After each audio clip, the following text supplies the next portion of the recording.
Okay.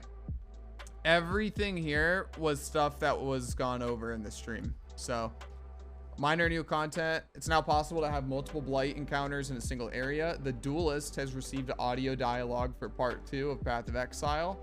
Flasks now refill upon entering or leaving the Azerite encampment.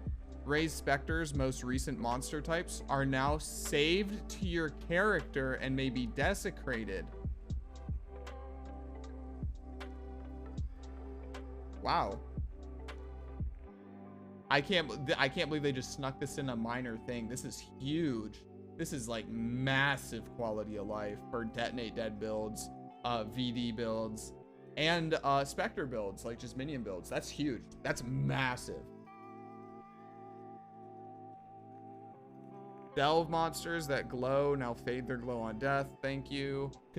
Continue to incrementally improve sound, art, effects, and environments. Okay. The following maps have been added back to the Atlas: Bazaar, Beach, Belfry, Bramble Valley, God Damn It, Burial Chambers, Cage, Channel, City Square, Cold River, Coral Ruins, Coves, Desert Spring, Frozen Cabins, Graveyard, God Damn It, Iceberg, Infested Valley, Ivory Temple, Jungle Valley, Lava Chamber, God Damn It, Marshes, God Damn It, Mesa, Peninsula, Phantasmagoria, Precinct, Primordial Pool, Shipyard, Shrine, and Volcano. The following maps have been removed from the Atlas: Alleyways, that's an L. Barrows, that's a win. Bog, that's whatever. Chateau, Core, that's a win. Desert, that's a win. Foundry, that's a win. Fungal Hollow, that's an L. Lava Lake, that's an L. If you skip boss. Leyline, I am indifferent. Lighthouse is an L. Mud Geyser is an L. Park is an L. Pit, I'm indifferent. Plateau's an L. Primordial Blocks is an that's a win. Race Course is an L. Reef is a win. Relic Chambers, I'm indifferent.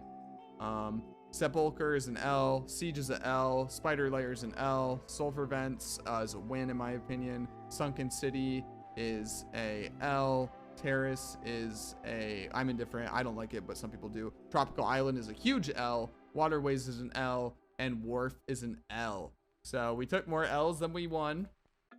Okay. All right, I guess. All right, now moving on.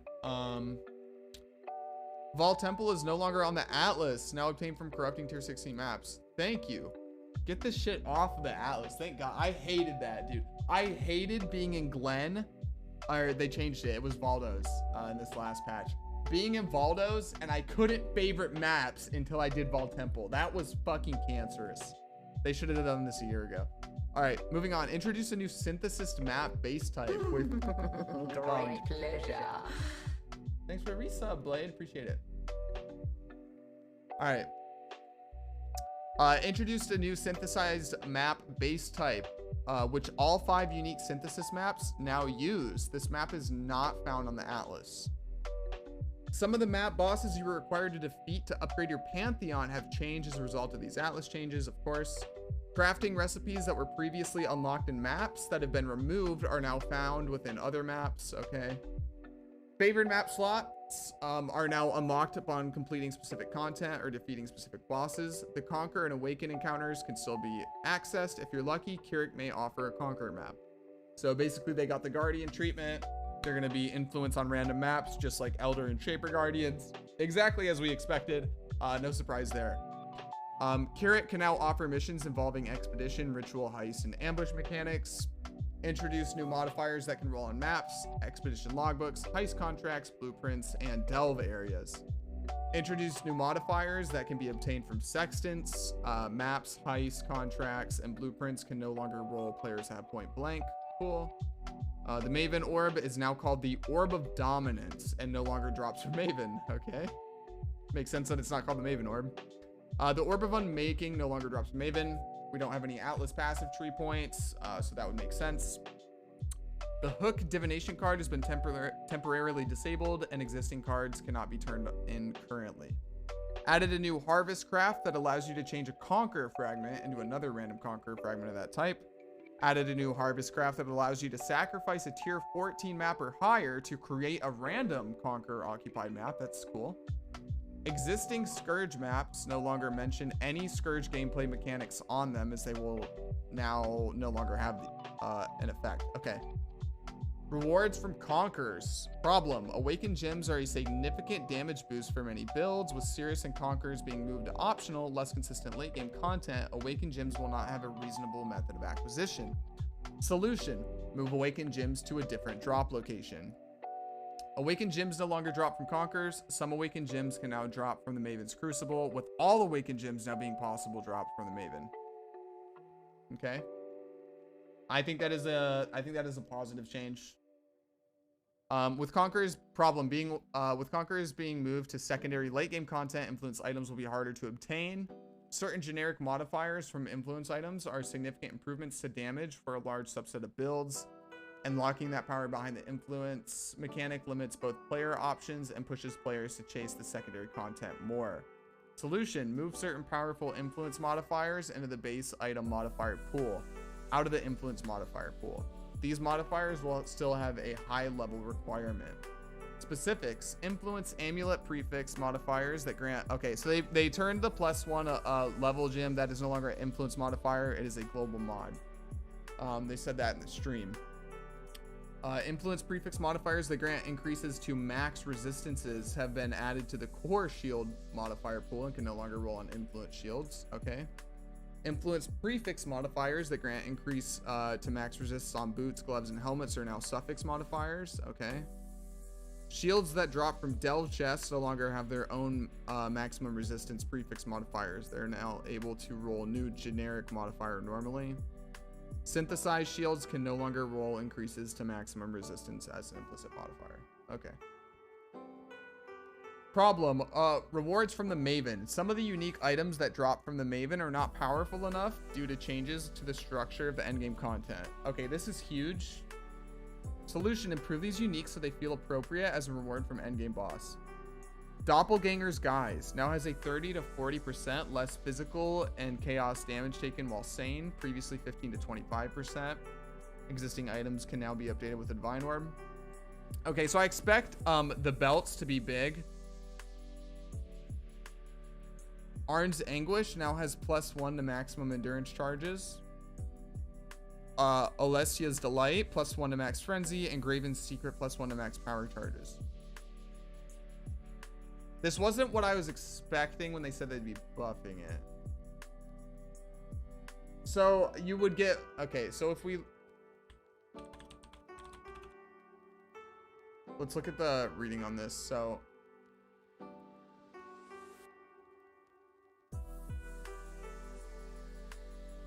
basically you would get 1 additional brutal charge for free. I don't really know if that's,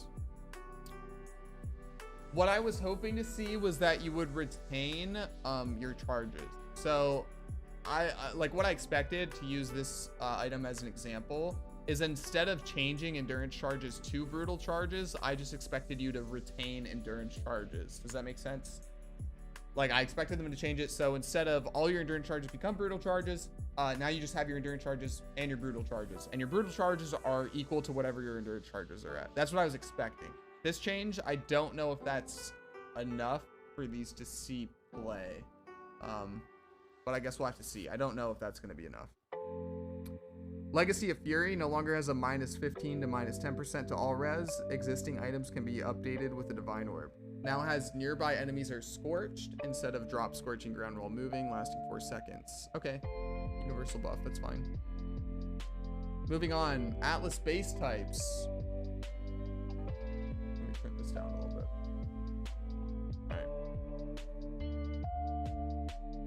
With Atlas regions no longer existing in 3.17, there is no longer a location-specific way to obtain Atlas base types. True.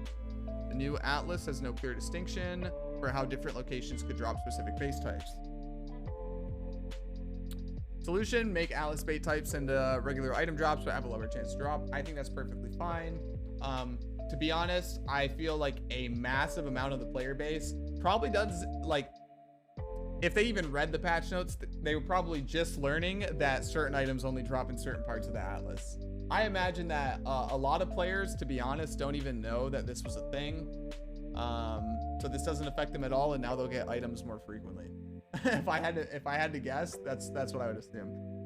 Though I do like this change a lot, because typically GGG had a habit of putting Vermilion rings in the most ass region to run, so being able to get them anywhere on the atlas is really cool. I won't have to designate a single day or two on a character to farming a terrible region where I get nothing except trying to farm a Vermilion ring, and then I get really sad if a Vermilion ring takes forever to drop because I'm not getting anything else done. So that is a good change in my opinion.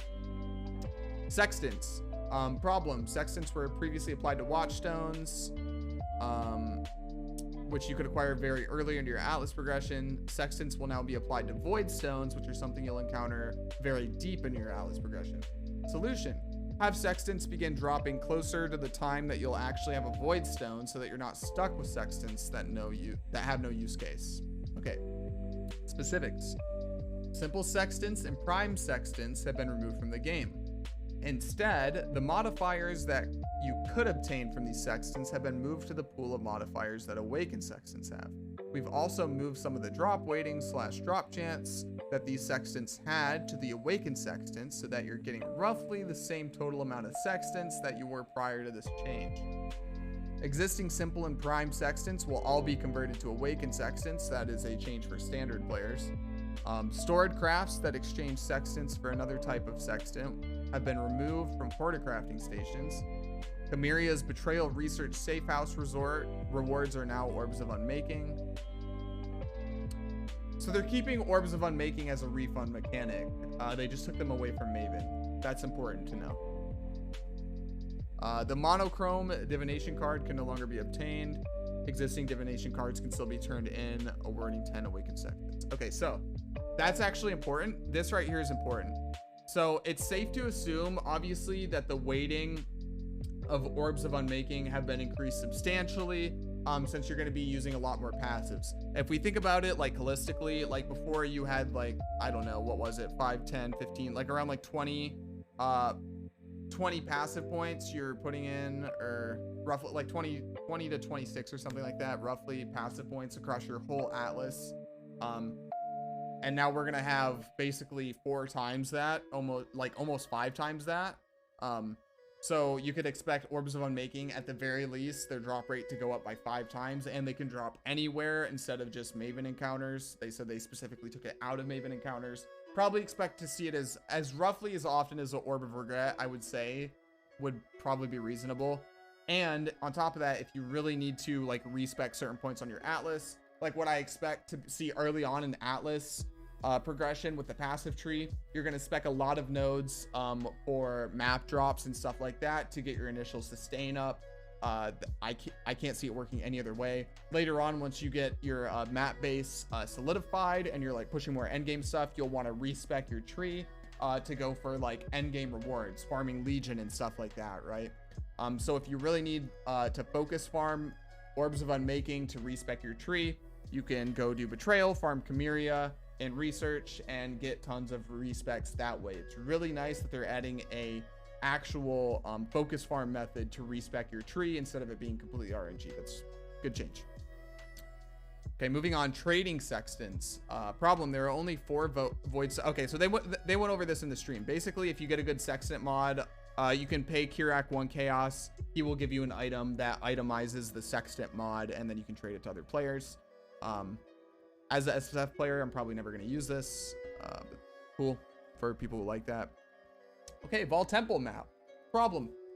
Corrupting into Vol Temple wasn't a very good outcome, even though it's meant to be rare and special. With the removal of regions, it would become more common. Solution. In order to have Vol Temple feel more special as an outcome, we've added a special implicit modifier to Vol Temple.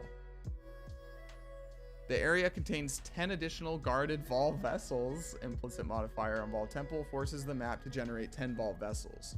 Each of these act as a strong box, spawning 3 packs of monsters as well as a Vol side area boss. Holy shit. These Vol Vessels have additional drop themes around corruption. This change will only be present on Vol Temple maps found after excuse me, 3.17's release. Okay, so a bunch of extra juice in Vault Temple. Whatever. That was typically one of those things I ran like once or twice a league. Like I would never intentionally run a Vault Temple map if I didn't need the Atlas bonus, to be honest. All right. Blight Ravage maps. Problem.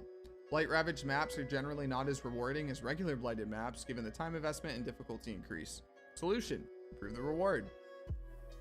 Blight Ravage maps now have a map items quantity modifiers, also affect blight chest count as at 40% value, previously 20%. Okay. Divination cards and Atlas rotation. I'm assuming they're just changing where div cards drop. Yep. So all the maps that got removed from the Atlas were changed to where they drop. So drop weightings and minimum area levels for the vast majority of cards have not been changed, but drop weightings for a very small amount of cards have been reduced in cases where the number of maps they're available from has been greatly increased. Many divination cards that drop in maps now drop in additional map areas. That's important. In most cases, their existing drop locations have not changed, and those cases have not been patch noted individually. Atlas reshuffles will mean that some of these locations will not be okay.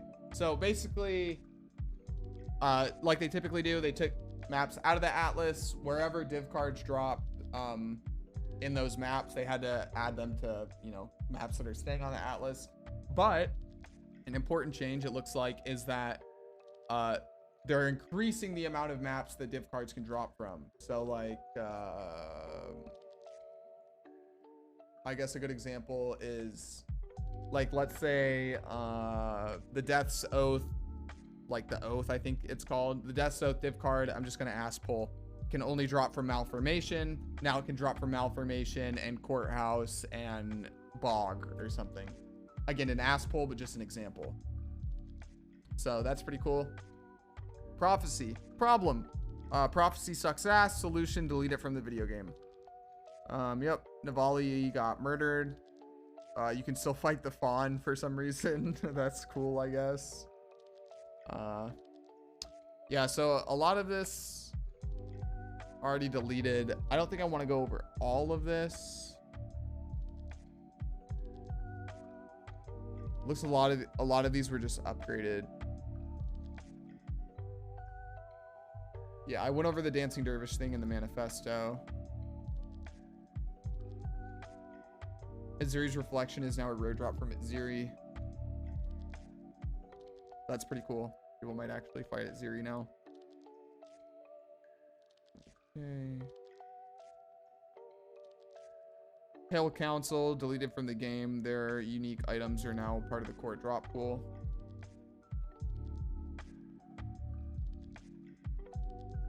Okay. Really all I want to touch on that. We've known about this forever. This was already detailed in another post. Problem. Some divination cards grant prophecy related rewards that can no longer be obtained. Solution. We updated some div cards that previously awarded sealed prophecies and temporarily disabled others.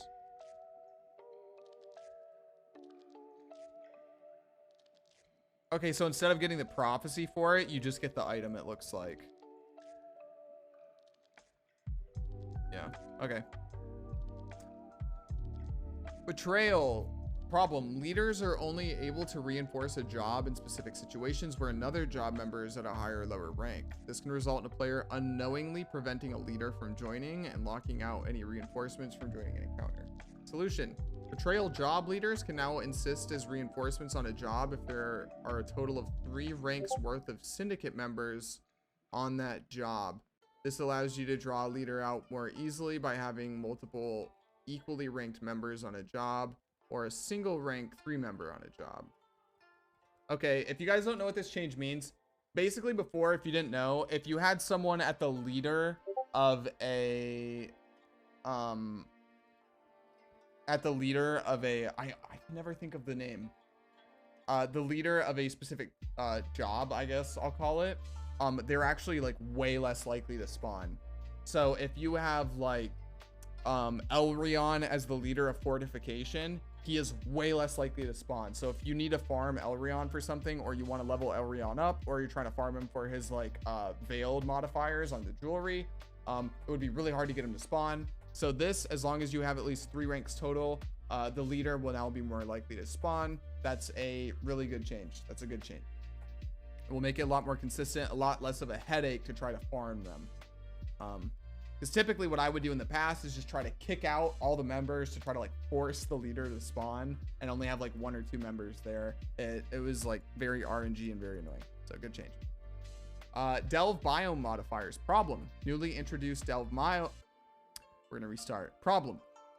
Newly introduced Delve biome modifiers that force all side passage chests to be a specific chest type, such as fossils or azurite, could be used to repeatedly farm the same section of passage to produce huge amounts of resonators and fossils.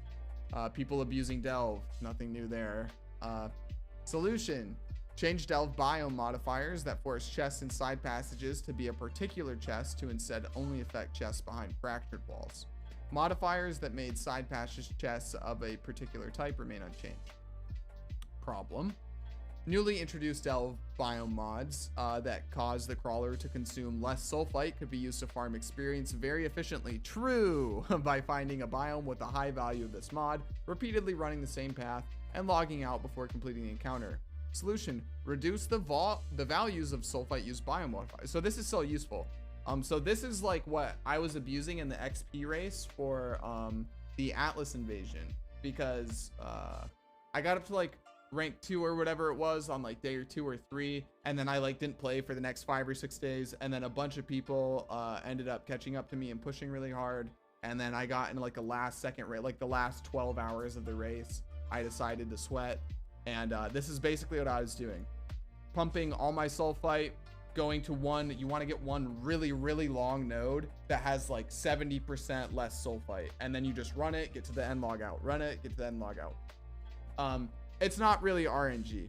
It's not really RNG because you need to delve down to like delve like whatever it was, 150 to 200 anyway. It's not very hard to find one of those nodes.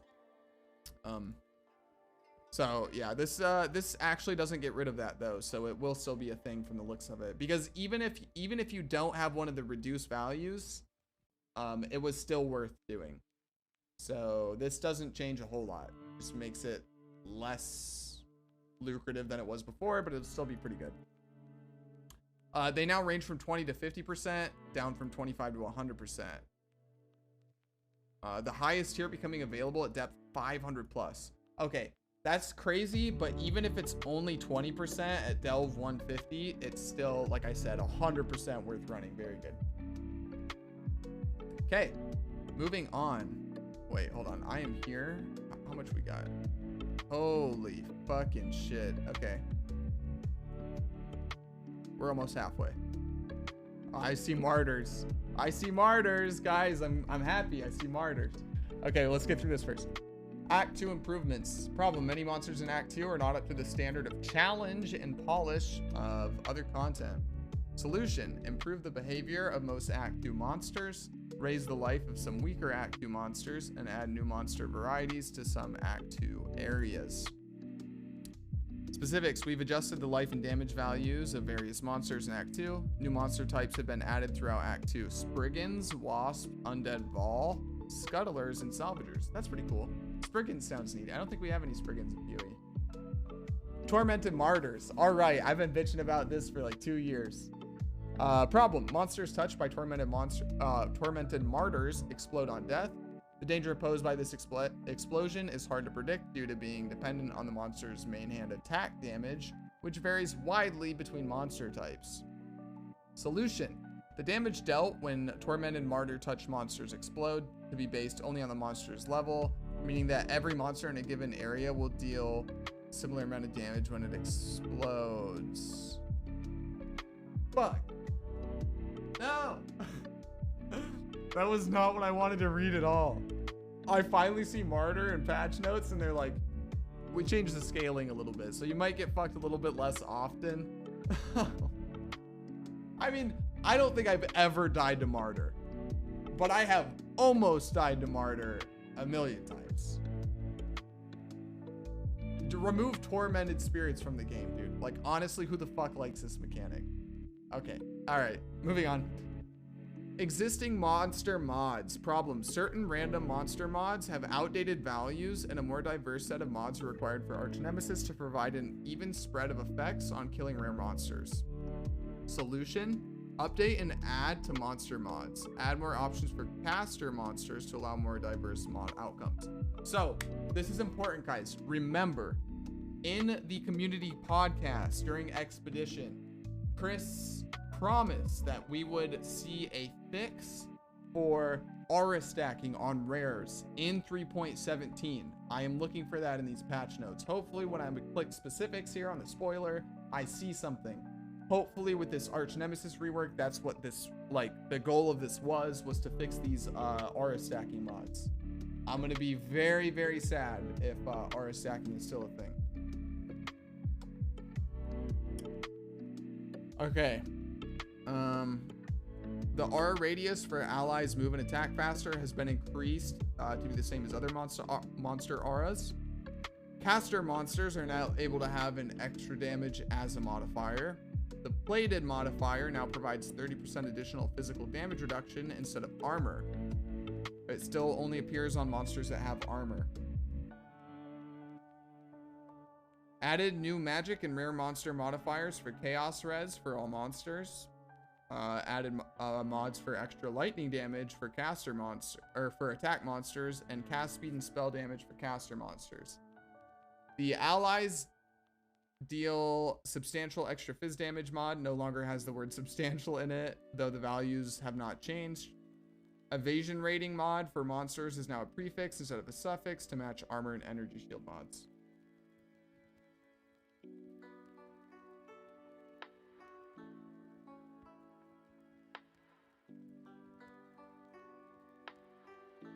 Okay. Mausoleum map boss. Okay. Tolman's the Mausoleum map boss, if you don't know. He summons the relics that like float around in DD. Probably claims a lot of people's lives each league, especially like players new to hardcore or something. If you stand still while fighting Tolman and you don't constantly kite him, you will die to the DD. Yeah, I never witnessed Tolman because it's really easy to fuck up because he will explode the bosses and the witnesses, and the bosses will one-shot you with the DD because they have so much HP. Problem, the Mausoleum map boss's detonate dead is not very well telegraphed, making an avoidable source of damage hard to identify. Solution, reduce the number of corpses Tolman the exhumer is able to explode at once, and add a visual wind-up to the skill.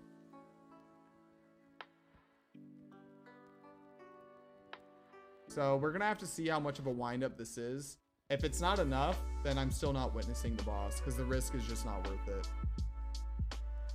So I have a small list of do not witnesses. Tolman's one, Piety from Malformation is one, and if I go in a map, like I go in the map boss room and Maven's there and I forgot to witness it, I just don't kill the boss. I just portal out. I lose one boss witness on a 10-way. That costs me like 5 minutes of my time, maybe. You know, it's not worth putting a really rippy boss that I don't like running in my witness. I would advise you guys to do the same if you're playing hardcore. If you're playing softcore, lol, 6 portals, whatever. You'll kill them in 6 portals.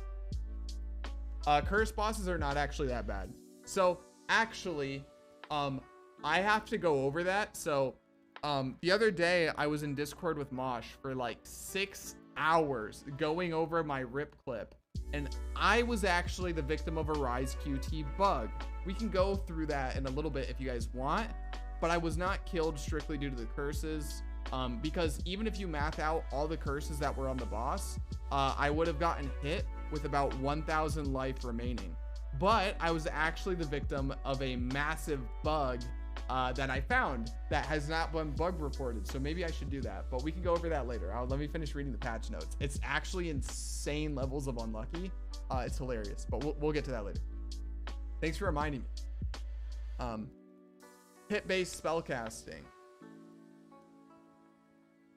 Problem, most hit-based spellcasting builds deal too little damage and have too few defensive and mobility options when compared to alternatives like trap. So we're doing the same thing again, where they say that they deal too little damage, too few defensive and mobility options, and then all of this is like You have no damage, you have no defense, and you have no utility. So we're buffing your damage. Cool. All this was in the manifesto. A few specifics here. Things that I care about that weren't in the manifesto. Blade Blast. Increased effectiveness of added damage. A fat chunk of damage increase here.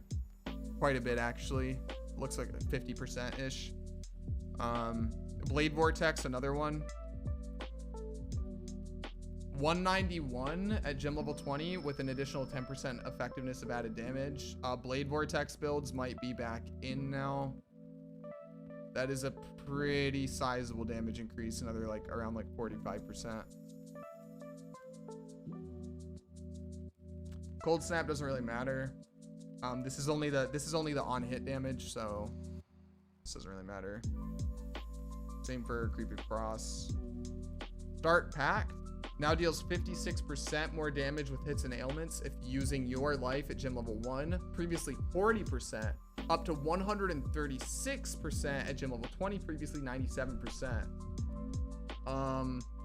That looks pretty good. That is a massive buff. So this is actually pretty important, you guys. So it's using your life. So remember last league when they buffed Dark Pact and I said there's literally no point to play Self-Cast Dark Pact because they buffed the skeletal version too? This one is simply Self-Cast Dark Pact. So unironically, Self-Cast Dark Pact might be pretty playable now. We're definitely gonna have to try this out. Let me add this to the list.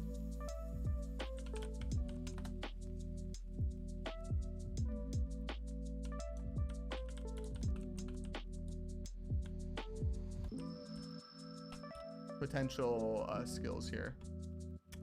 Discharge. Discharge was already good. So Discharge getting buffed here is probably gonna be like really good. Let's see what we got.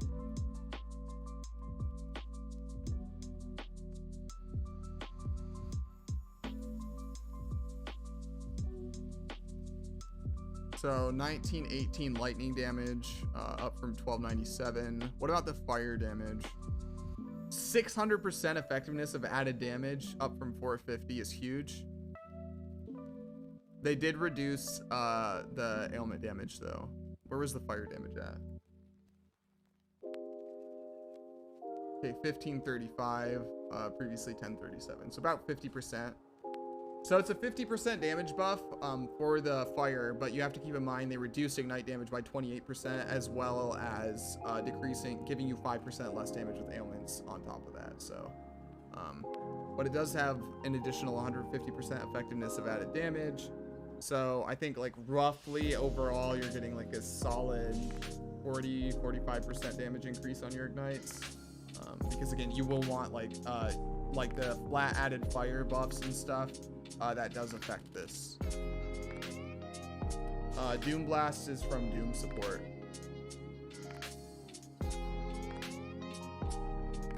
It's not really used as its own thing. It was mostly utility for like Hex Blast. Essence Drain now deals 1509.4 base chaos damage at gym level 20, previously 1503. Okay, so they only buff the on-hit damage. Nobody gives a fuck. Essence Drain's probably still, like, ED Contagion build, probably still gonna feel really bad in game. Exsanguinate, okay, they only buff the on-hit damage. It's kind of whatever. Unironically, this looks like actually a decent buff to Poison Trapper though. So in terms of like your clear speed, your Exsanguinate is going to deal a lot more damage now. Eye of Winter. Okay, so this got another like 50% buff, it looks like, with 15% effectiveness of added damage. However, this skill is actually massively nerfed. I was waiting to see this in particular. Do not play Eye of Winter. Even with the 50, like roughly this is gonna have 60% more damage end game. Even with that, it's still gonna deal way less damage than the Hydrosphere Snake Pit interaction. So Eye of Winter is just not good now. The skill is dead, don't play it. Fireball, we saw this in the manifesto. This is absolutely insane. Fireball, on hit, ignite. It's gonna be fucking crazy. Feel free to play this. It's gonna be nuts.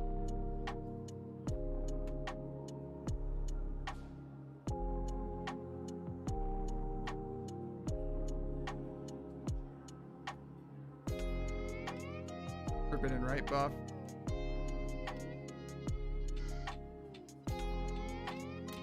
Okay, Hex Blast is interesting because Hex Blast was already a good skill. 2096 at gym level 20, previously 1447. Now has an effectiveness of 310% added damage, previously 210%.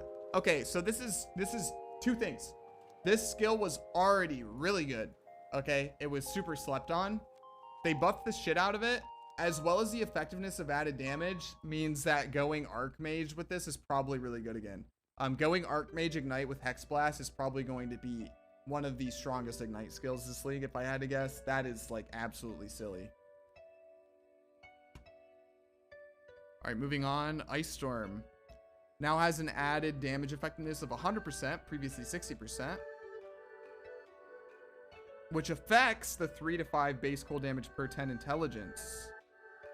This is a pretty sizable buff. Is it enough to make Whispering Ice actually good? We'll have to see, but maybe I'll play it this league. If there's ever a league to play it, it's probably be the one, right? All right, moving on. Nobody gives a fuck about lightning tendrils. Don't believe the YouTube hype. Okay, Reap is another one that's interesting. Obviously, I played on hit Reap in Scourge. Let's see what we got. Okay, so 1414 on the high end at gym level 20, up from 1053. It's another, like, obviously that's like a 45% damage buff. The dot damage wasn't increased at all, but it gets an additional 50% increased effectiveness of added damage. All right, well, that's massive. If any of you guys wanted to play the Occultist on hit or cold conversion build, or if you wanted to try Inquisitor like crit on hit fire conversion or just pure fizz, seems like it's going to be really strong going into this next league. The build was already pretty good by itself.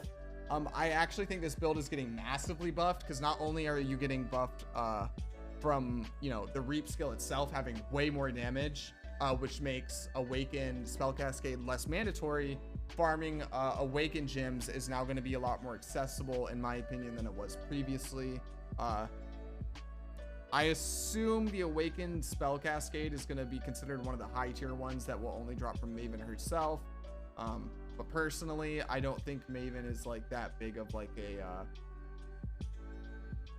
a hurdle, I guess. I assume either Maven's going to be a lot easier to spawn, or the drop rates of the gems are going to be a lot higher than they were for Cirrus. That's what I would assume, because Maven historically has been a lot more work to spawn than the Conquerors were. So hopefully my assumptions are correct. All right, moving on. Anything else catching my eye? Volatile Dead.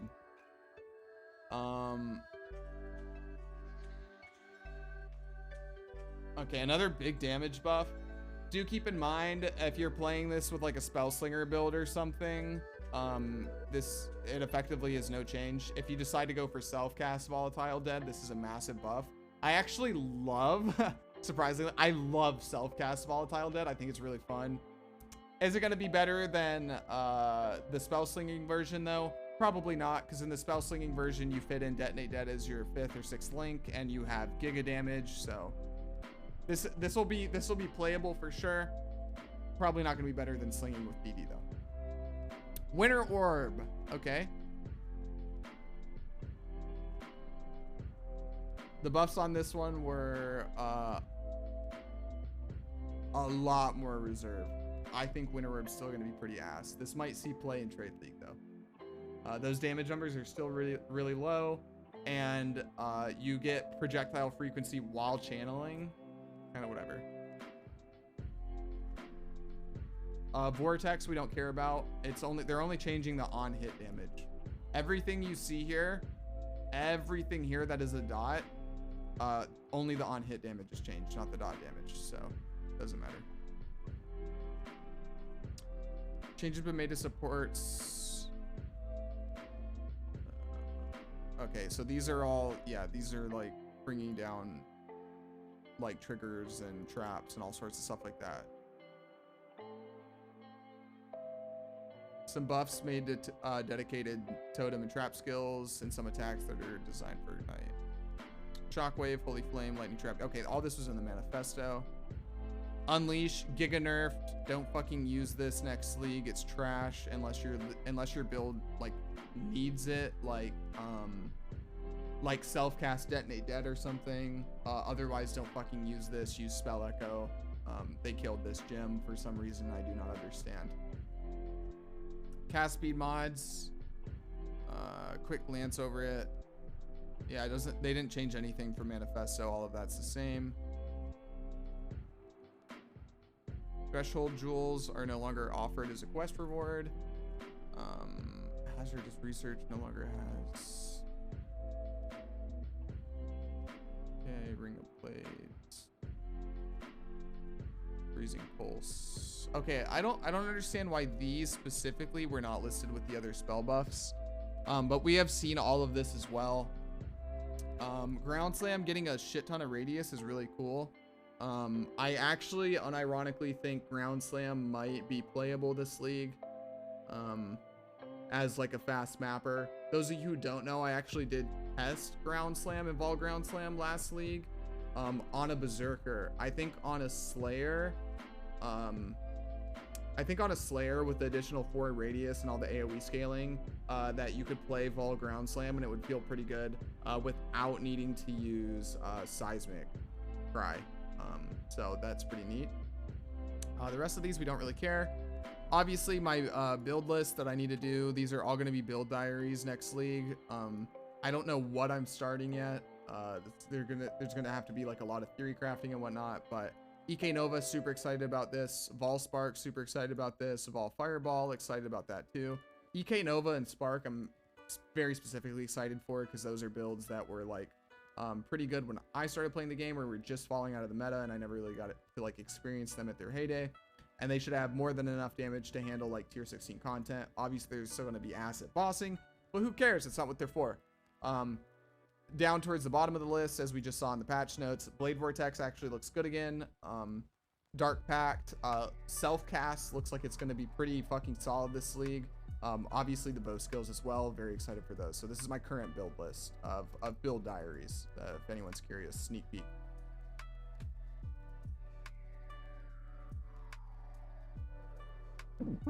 Excuse me. All right, moving on down. All of this was in the manifesto. All of this was in the manifesto. Okay, we need to actually go over some of this. Base type changes were not in the manifesto, so I'm going to quickly glance over this. Most of this will not be relevant for most players. However, we care about the very beginning of this list and the very end of this list. Why? Because leveling as bow skills, especially in a league start scenario, has always been awful, right? So we care about this because if you want to do a bow skill as a potential league starter, these early bases are very important to you. So longbow, the first one being 8 to 33 fizz damage. Composite bow, which I think is like level 8 or something, is 16 to 34. Recurve bow is 15 to 45. So a lot of these are about up 10 flat fizz, which early game is actually very big. It looks like the next big one is Death Bow, where you get a sizable fizz damage increase, which lines up with like the Death Opus. Death Bow is a good base, obviously. And then you would be sticking with this base up until Decurve Bow. And then you'd swap to Sniper Bow, maybe. Depends on the attack speed. Decimation bow. Yeah, so the bases look a lot healthier overall. You can see, like, once you start getting down the list here, some of these bases, like this is like 50% increased fizz damage overall baseline. And again, you can roll these the same way you roll like axes and stuff for leveling melee abilities. So like if your league's starting Ice Shot, you can get a blacksmith whetstone and a magic or rare rustic sash and sell it with a composite bow, and then get like a 50-60 fizz damage bow back from the vendor at level 8. And that's a lot of fucking fizz damage in Act 1, guys. Okay, so moving on here. Following uniques have had their damage adjusted to compensate for the buffs to bow-based types. Okay, so it looks like most of these are being adjusted down. Honestly, I'm surprised they're not just like leaving the buffs in as it is, because the unique bows are already pretty trash. I can't really make an like an eye test call on this. I have no idea how this is going to work out in addition with all the buffs. It should be a net gain though, obviously. Okay, all this was in the manifesto. This was in the manifesto.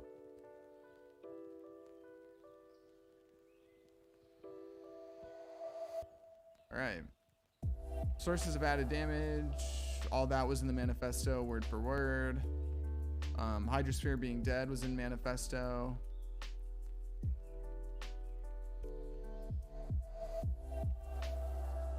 Okay, this was not in the manifesto. Problem: attack characters have limited powerful options for sustaining frenzy charges, forcing the use of specific skills for obtaining low opportunity cost frenzy charges. Marks have only one mastery that provides an offensive effect, while the rest are utility and defense oriented. With marks being easier to apply thanks to the new mark triggering support gem, there could be a more diverse set of options for mark investment. Added a new mark mastery, 10% chance to gain a frenzy charge on hit against a marked enemy. That's actually pretty fucking big. That's huge. You guys got to think, frenzy charges are not just like a additional source of cast speed and attack speed and whatnot. You get 4% more damage multiplier. That is not increased damage, it is a more damage multiplier per frenzy charges. So with no frenzy charge investment whatsoever, if you're able to sustain frenzy charges on bosses, you are getting 12% more damage, which is like a third of a support gem. In some cases, depending on your build, half of a support gem once you have your 6 link and stuff like that. So that is actually very, very big. And then, I did call it. I do think that hunter influence chests are going to be very popular going forward, as well as the Anoint on the Tree Whispers of Doom for an additional curse. Just getting a source of additional curse in your build is probably going to be very, very popular this league, because you will want your typical curse on hit ring, and then with marks being super OP, you would be able to get like insane single target damage running a mark on hit setup on bosses. Even more so now if you're getting a frenzy charge on hit and sustaining frenzies on bosses. That is a buff. Arrow speed. This is not a manifesto either. Problem: arrow speed is only used on one passive and a small number of gem qualities, but galvanic arrows increases and reductions to arrow speed also apply to skills area of effect stat is worded inaccurately according to the stat. Solution: replace all sources of arrow speed with the same value of projectile speed. Okay, so the Master Fletcher notable passive now has 20% increased projectile speed instead of 20% increased arrow speed. Okay, so they're not increasing like the stuff on the tree or anything. Reduced resistances. Problem: it's possible to obtain high amounts of reduced resistances with uniques introduced in 3.17. Solution: resistances can no longer be reduced by more than 100%. Cool. That's a softcore change if I've ever seen one. All right. The Detonate Dead change was in manifesto. One last time.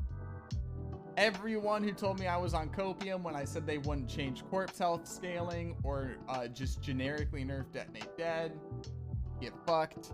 A lot of people owe me Prime subs. That was a very successful endeavor of a side bet if I've ever had one. All right, moving on with my life. Also, Darky Agents failed. I am slightly sad about this change though, because I want to like league start something like Ice Shot or something. But with them adding monetary incentives to rush endgame bosses, keeping in mind that they are supposedly easier than Maven, it's really sad that they didn't, I would say, nerf Detonate Dead and Xing and Seismic Trap more, because everyone going for the race, if you're going to be competitive, is probably going to be playing DD and Exsanguinate Traps, which I love the competition, but honestly, I don't know, man. I don't want to play that as my league starter for the sake of a competition. Yeah, I don't know. Anyway, I'm getting sidetracked.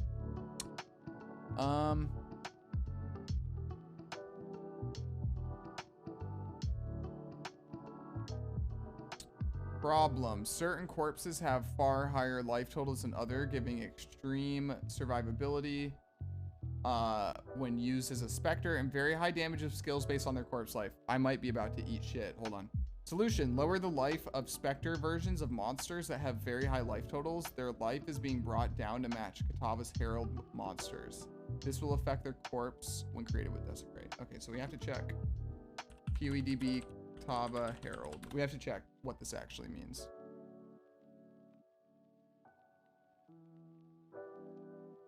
%360% life.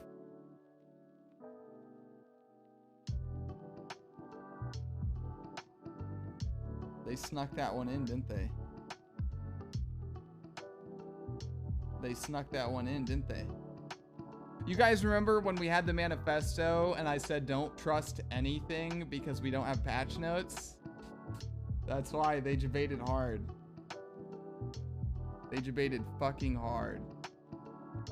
Fuck, that means I owe people subs. God damn it. Oh man. I should have read 30 seconds longer before taking a victory lap. God damn it. Oh no. Guys, donate. I'm poor. I'm poor. I have to give out like I have to gift 1 million subs.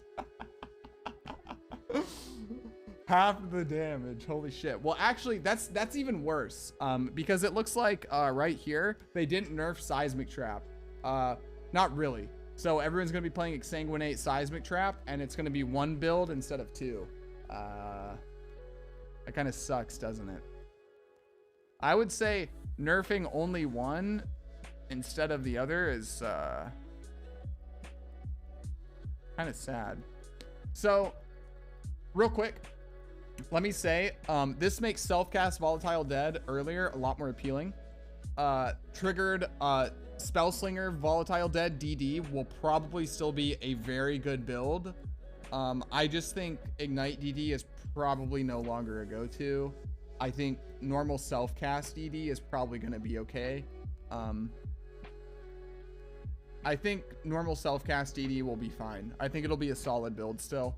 But I think Ignite DD is kind of dead from this change, because Ignite DD was already getting about a 30% damage nerf from the Ignite changes. When you include that you're going to be getting half as much life on your corpse when you detonate them, that is a lot less damage you're dealing with Ignite. Like, that is a lot less damage. I think Ignite is dead from this. All right. All this was in.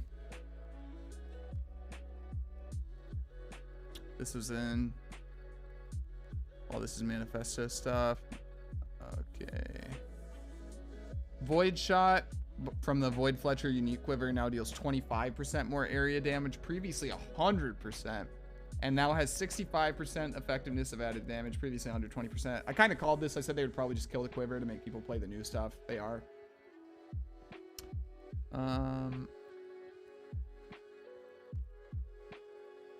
Tripanon now has this weapon's critical strike chances 100% instead of all attacks with this weapon or critical strikes.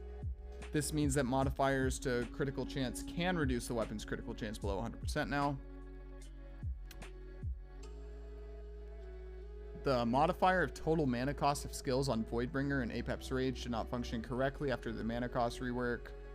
Replace the modifiers with an effect with a similar downside, which will no longer count as a cost. Okay. Item balance. The crafted version of added fire, cold, and lightning damage modifiers on gloves are more powerful than the base modifier versions that can roll on gloves. This is true, and this made literally zero fucking sense. So if you bench crafted on added lightning, it would be stronger than what could roll naturally without using the essence, and it made no fucking sense at all. Add new tiers of fire, cold, lightning damage to the core glove modifier pool. Neat. Recouping life from damage taken has too few locations to invest in the mechanic, with items only giving the mechanic on unique items. Introduce new ring modifiers that cause a percentage of the damage you take from hits to be recouped as life over the 4 seconds following the hit. Added 4 new tiers. The highest tier is 13 to 15% damage taken recouped as life. Okay, so we just went over the Dark Pact changes. There's already the nodes on the tree. You're probably going to be going Witch if you're playing Dark Pact, maybe Inquisitor. This is big because the recoup mechanic is going to make or break self-cast Dark Pact, and I actually did not get around to playing with it last league. This league, 100% we're going to be doing a self-cast Dark Pact build. So anyone that was like looking forward to, a self-cast Dark Pact build diary last league, it's definitely happening now. These changes look like it's going to tip it from, like last league, it was probably doable. Bosses was going to be debatable, but with the crazy damage buffs as well as recoup getting buffed and stuff like that, and with the some of the new implicits from the new influence types, some of the like the regen and stuff that I saw, it looks like self-cast Dark Pact may be back. It may be back, you guys. All right. Problem: the veiled belt modifier that provides flat. Oh, hold on. Let me. Okay, we're almost at the end. I see you guys asking questions and stuff in chat. Let me finish the last of the patch notes, since I was going to put this on YouTube, and then I'll answer the questions, okay? Okay, problem. The veiled belt modifier that provides flask effect and reduced charges is a suffix, while the belt modifiers in the core drop pool that provide flask effect are prefixes. Solution: the veiled belt mod that provides increased flash effect and reduced flash charges gained has been changed to a prefix. Okay. Problem: the crafting option for attack speed on shields is a much smaller value than is obtainable on dexterity based shields. Solution: change the shield crafting mod, use a higher attack speed value. This applies to any shield type. 7 to 12%, previously 3 to 5. That's pretty sizable. Problem: increase spells, fire, cold, and damage prefix mods on one-handed weapons have a jump in values across tiers. We smooth the progression of tiers for increase. Okay, so this makes like not having a GG weapon feel less shit. Your progression smoothed out a little bit.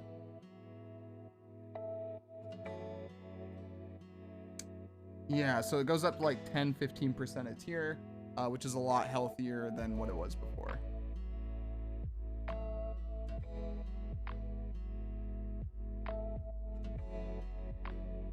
This was in the manifesto.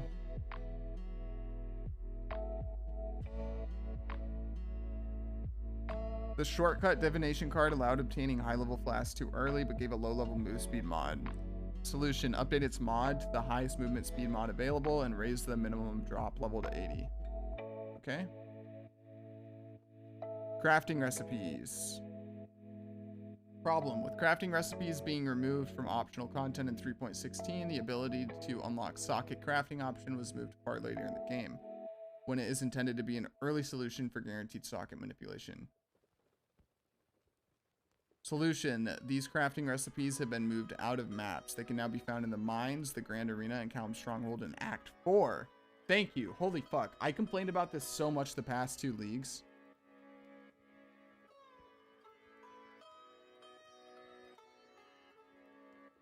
Like, this last league, specifically, I can't remember what it was for. I think it was the tier 4, or the tier 4. The 4 socket craft was locked behind like a tier 9 or a tier 9 map, which made no fucking sense at all. It was super annoying with how many league resets I did.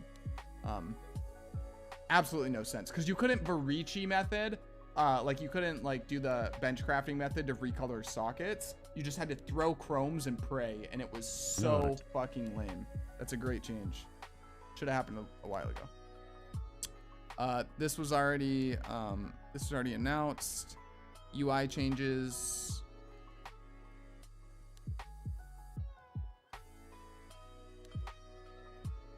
Added an option to visually hide your life and mana reservation, so your actual usable life and mana are scaled to fill your entire orb. Oh, this is cool. So you can hide the reservation so you see your full orb. Potential self PKs with this though, to be honest. Forgetting to like reserve a mana after you like change like a piece of gear or craft something, and then like your HP, your globe is always full now, so you don't remember to like re-enable your determination or something. I see that potentially getting some people murdered.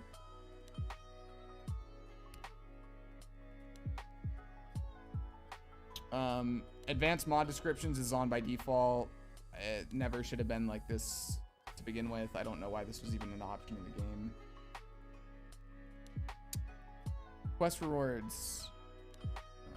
Divine Blessing support is now offered to the Templar for completing a Fixture of Fate. Eternal Blessing support is offered to Marauder for completing Eternal Nightmare. Can be purchased from Pataris and Vanja by all classes. It's not an option anymore. They took the option out and it's always on, which is how the game should be. No one ever should be playing the video game with advanced mod descriptions off. Literally no one should ever be playing that, ever. If, like, straight up, if you're playing the video game with this turned off, you are playing the video game wrong. There's no other way to say it. All right. All right, Mark on Hit can be purchased by Pataris and Vanja after completing the Eternal Nightmare. I believe that's rescuing or killing Calmandureso, right? It's 38, I think. All right, bug fixes. I'm gonna like quickly speed read through this.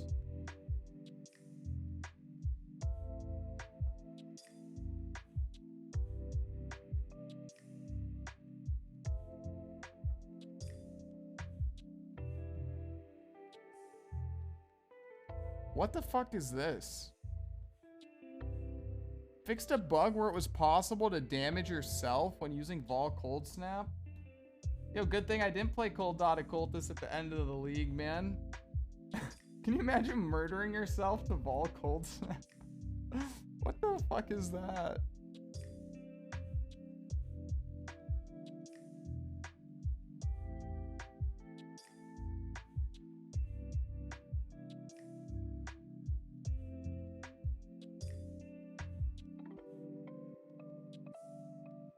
Whoa, whoa, whoa, whoa, whoa. Fixed a bug where exerted attacks deal increased damage only applied to attack damage rather than to all damage with exerted attacks. That seems a little bit big.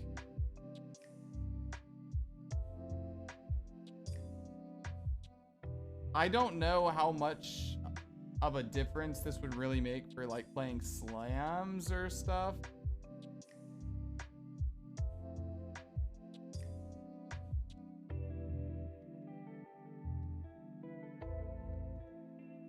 I don't know like how much of your damage is like just straight attack damage. Like I don't know if it's all of it or what. I would have to POV that. But from the looks of it, it looks like if you were playing, for some reason, if you were playing an elemental skill and exerting attacks with that, you got mega fucked over. Fix a case where the Warbringer Berserker Ascendancy passive had an incorrect description. It has been updated to clarify that exerted attacks deal more attack damage rather than more damage. Okay.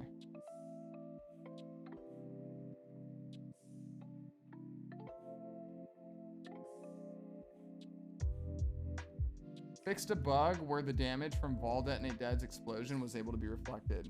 Get fucked, Reddit. The people who made the Reddit post and said that it wasn't bugged and that it was the spell portion getting reflected back. No. It was a fucking bug. It was 100% a bug. All right. Anyway, moving on.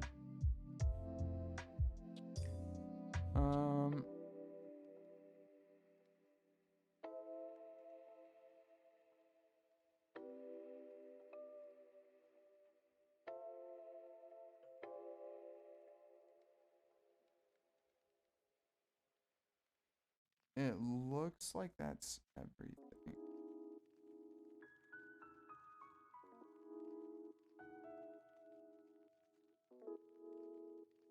Yep. Fix 2 instance crashes. That's the last thing. Okay, well, I'm gonna say goodbye to the YouTube audience here. Thanks for looking through, or thanks for watching the patch notes. If you guys got through everything and you're at the end of the video, be sure to let me know in the comments. If you like the video, feel free to leave me a thumbs up. If you did not like the video, feel free to leave me a thumbs down. Tell me what you think I can do better. And if you're enjoying the content that I'm putting out, feel free to leave me a sub. It definitely does help. Friendly reminder that there will be lots of content coming out in the next week or two. Now that we have patch notes and stuff, a lot of it's going to be waiting on POB updates and stuff like that. There's not a whole lot of stuff here like regarding tree changes and stuff like that, but mostly like gym changes. We need to wait for gym changes to be added to POB to get like a solid idea of like numbers and stuff. You can like manually add stuff, but in terms of like just being able to link someone a POB for like a league start guide or something like that, we'll have to wait for the gym changes. But yeah, so build starter recommendations and those typical videos that you expect from me, those will be out probably sometime in the next few days. But yeah, I think that's everything. Appreciate you guys very much. Have a good one, and I'll see you in the next video. Bye.